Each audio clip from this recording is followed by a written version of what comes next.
Hello guys, magandang gabi. Ayan. So sa lahat, welcome sa YouTube channel ko.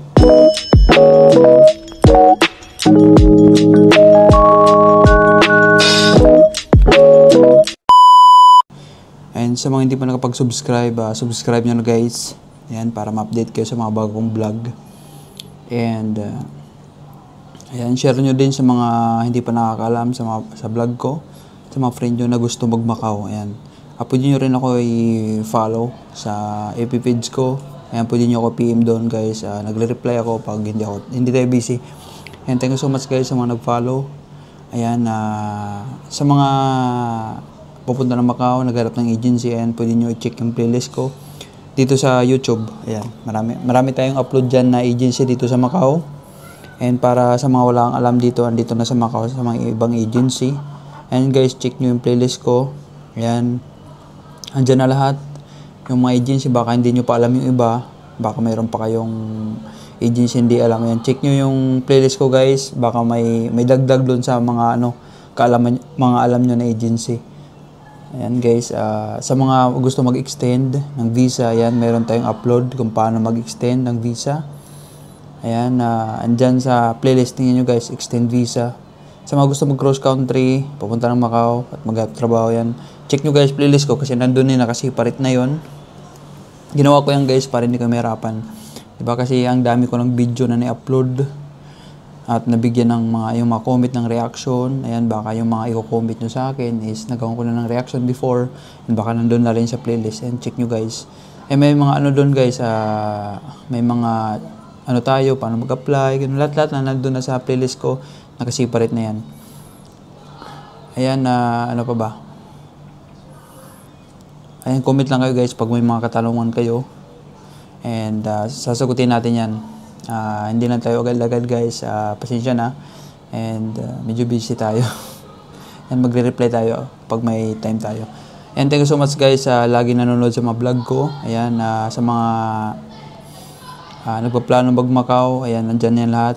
And sa mga nandito na, ayan, for today's video guys, magbibigay lang ako ng mga konting tips lang, ayan. And yan, para sa inyo to guys yung mga vlog ko para mayroon kayong matutunan dito sa Macau. Diba?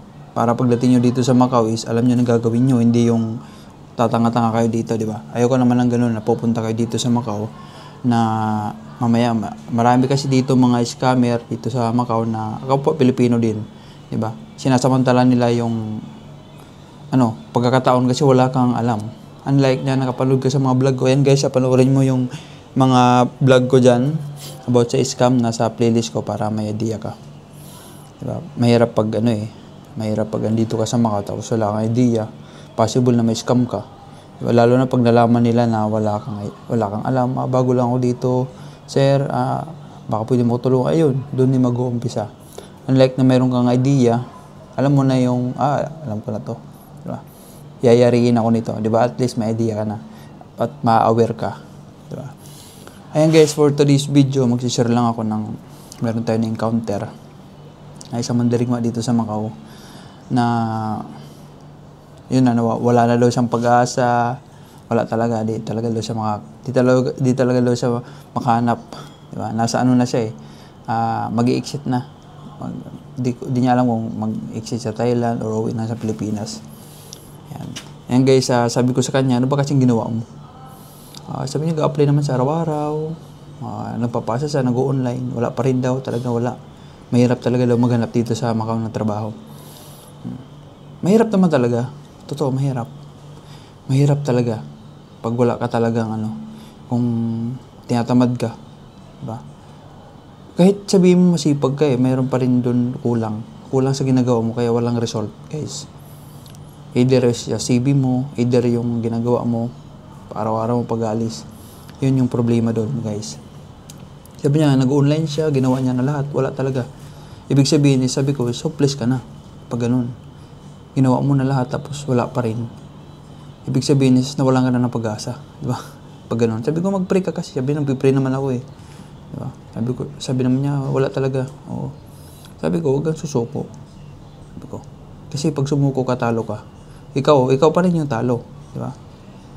Walang ibang talo dito kundi ikaw, di ba?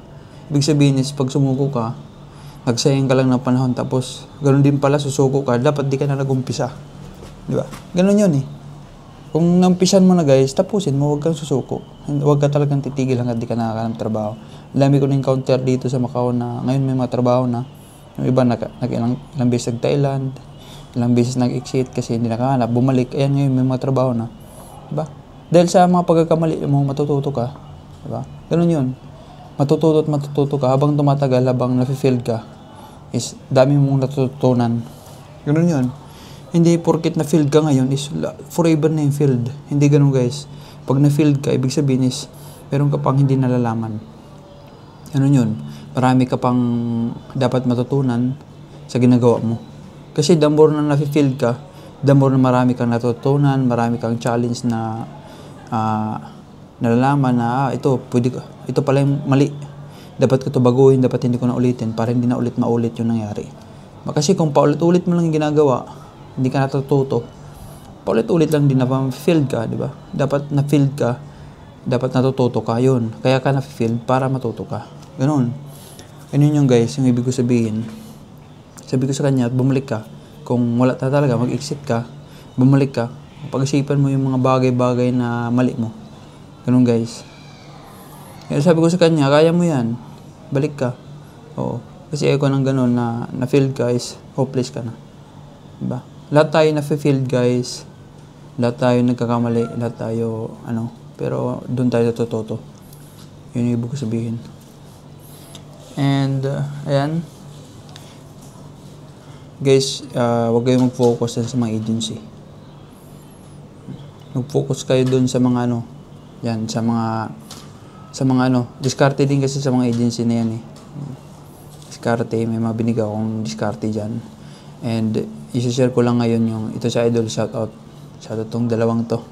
Yan, nag-encounter ko sa San Malo. Ayan sila, na hindi sila nag-focus sa agency. Hindi sila nag-focus sa agency guys. Isi-share ko lang para magkaroon kayo ng knowledge. And, magkaroon kayo ng ibang idea, di ba? Maganda rin yung may natutunan kayo sa ibang tao kasi para gawin nyo rin. Ayan sila kasi dyan lang sila nagpasa sa mga gilid-gilid Kasi pansin ko yung iba nahihiya sila. Kasi guys, kung pahiya kayo dito sa Macau, walang mangyayari. Yun talagang totoo. Kung pahiya kayo, walang mangyayari sa inyo. Hindi ka makakatrabaho kasi nga, inuuna mo yung hiya. Pero kung mayroon kang kapal na mukha, possible yan na 2-3 days lang makahanap ka ng trabaho. Totoo yan. Dapat walang hiya ka dito. Ayan sila, dyan lang sila nagpasa sa mga shop. Ayan, naglagay sila ng kitchen helper sa nila, sa CB. Ayan ngayon, nandun na sila, nag-start na. At saka magkano lang, alam nyo guys, yung binayaran nila ang baba. Diba? Ang baba lang. Yung binabayaran nyo dyan ngayon, sa mga ibang may PF, halos 5% lang doon sa binayaran nyo ngayon. 2,000 lang binayaran nila. Processing fee lang yun Wala silang agent. Direct sila nag-apply dyan. Nagpasa lang ng CV, tapos tinawagan. And then yun na yun. Gano'n diretso na. Diba? Kung nag-focus sila sa mga agency lang, guys, gawin nyo yan. Pagpasa kayo dyan sa mga gilid-gilid na matindahan, mga gulayan. Daming Pilipino na ginawa lang yan. Ngayon may mga trabaho na. Diba? Wag nyo pabayaan agency, diba? Mag-agency pa rin kayo, pero magpasa din kayo sa mga gilid-gilid. Kasi, guys, kung hindi nyo gagawin yan, matatagalan kayo. Kung sa agency lang kayo, kasi marami nag-a-apply dyan, padamihan ng experience, di ba? Ganun. Magpasa kayo sa mga restaurant, maglagay kayo ng kitchen helper, dishwasher, ayan. Yun yung gawin nyo. Ayan, mag-gardener. Kayo. Damihan nyo kasi experience. Magpasa kayo sa mga gulayan, sa mga lalaki, maglagay ng delivery, helper, logistic, para sa mga diba? Ganun, wag kayo muna mamili ng trabaho ngayon. Kasi kung mamili kayo ng trabaho, wag na kayo magtaka. Gusto ko cleaner. Tapos pag may tumawag sa kanya, baka pwede ka, are you willing to, accept this offer? Kitchen helper? Wag na po kasi, gusto ko, gusto ko gusto ko cleaner. Ay nako, kung antayin mo lang nandyan yung trabaho, grab mo na yan. Huwag kang mag-isip na, ay, ang hirap. Ganun talaga sa umpisa mahirap, pero makakapag-adjust ka sa huli. Diba? Grab nyo muna yan, guys. And, ayan, pag nakaipon muna kayo dyan. Pag nakaipon na kayo ng budget, saka na kayo pagkatapos ng kontrata mo, huwag ka na mag-renew. And then, dun, hanap ka na ng cleaner. Ganun, guys, gawin nyo muna. At least, meron na kayong experience ng Macau. Malagyan man lang yung CV nyo ng Macau experience. Yun, mabilis na yun. Ganun, guys, gawin nyo. And, ayan, sasuggest ko lang, yung mga for interview, guys. Interview, Pag minisis kayo ng interview, ganitong location, guys, wag naman kayo magpalit. Pag nalit kayo dyan sa interview, wag na kayo umasa na papasa kayo dyan. Bagsak na kayo nyan. Oo. Totoo. Dapat, kung pwede 1 hour before, nandun na kayo sa interview. Ganun dapat. Example, alauna interview ng hapon. Mostly ganun. Interview is hapon. And 1 p.m. yung interview, hapon. Or 2 p.m. Dapat 12:30 nandun na kayo sa location. Nandun na kayo sa area na yun, sa building na yun. Kung anong floor man yun, dapat nandun na kayo. Nagpakita na kayo doon na, ma'am, ako yung mga interview ng halauna. At least, nauna ka doon sa employer. Wag mong anuhin na mauna pa yung employer, Dapat 30 minutes before sa call time, nandun ka na. Wag nung anuhin, guys. Wag nyo lang yung sa Pilipinas. Wag nyo dalhin dito sa Macau, please. Macau na to, hindi na to Pilipinas. Wag nyo anuhin yung Filipino time. Hindi ganun dito. Huwag kayong ganun. Iyan yung kakapahamak, Promise. Dapat guys, for example, ngayon nag-message, kasi ibibigay yung location yan, Ngayong gabi nag-message, you have an interview tomorrow, and this location, this place. Yan. Dapat ngayon palang gabi, hanapin mo na. Hindi yung bukas ka na mismo, alauna yung call time ng interview, alas 12 ka palang maghahanap ng lugar na yun, di mo alam kung saan hanapin. Ay nako. Guys, huwag ganun. Hindi, malilate ka niyan, pag ganyan. Dapat ngayon palang gabi, kasi wala ka namang ginagawa Diba? Ngayong gabi, wala ka namang ginagawa. Hanapin mo yung lugar na yun, hanapin mo. Ngayong gabi pa lang, hanapin mo na. Para kinabukasan, mabilis na, pupunta mo ng lugar na yun. Diba? Ngayon dapat ngayong gabi, hanapin mo na.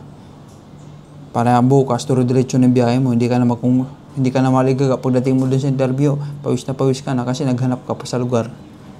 Yun yung ibig ko sabihin.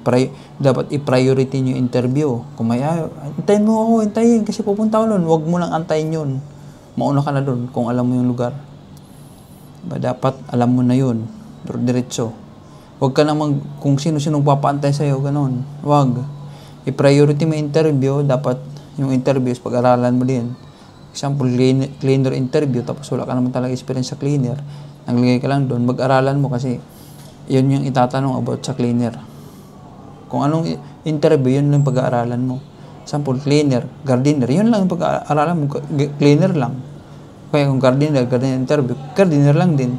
O tingin ka sa YouTube kung ano bang mga ginagawa ng gardener, ano ginagawa ng cleaner, ano bang mga gamit, yun lang naman yung interview Ganun lang guys. Ganun gawin nyo para maging Huwag kayong magsasayang ng interview guys. Yun yung ibig ko sabihin. Kasi yung interview na yun bago kayo matawagan is marami na yan sila na pagpilian. Pero ikaw yung maswerte kasi ikaw yung napili. Ganon. Kaya guys, huwag nyo sasayangin yung interview na yun. Pumunta talaga kayo ng maaga. Sayang. Diba? Sa dami nyo nag-a-apply, ikaw yung tinawagan for interview. Kaya huwag nyo sasayangin. Yun lang guys yung may share ko. And sana may natutunan kayo sa ngayon sa vlog ko. And ayan, panoorin nyo yung iba kong vlog para marami kang matutunan about dito sa Macau. Kung maghanap ka ng trabaho, para marami kang malaman. And matuto ka. Diba? Kasi para sa inyo, based yan sa experience ko guys. And thank you so much sa support. And pray kayo lagi guys, huwag kayong susuko. Kung na-failed kayo, balik kayo. Diba? Huwag kayong susuko kasi hindi lahat na baka hindi mo pa time. Diba? In God perfect time guys, ibibigay yung mga pinagpipray nyo sa inyo. Diba? Stroke lang tayo. Ganun gawin natin. Guys, thank you so much and God bless sa lahat. I love you all.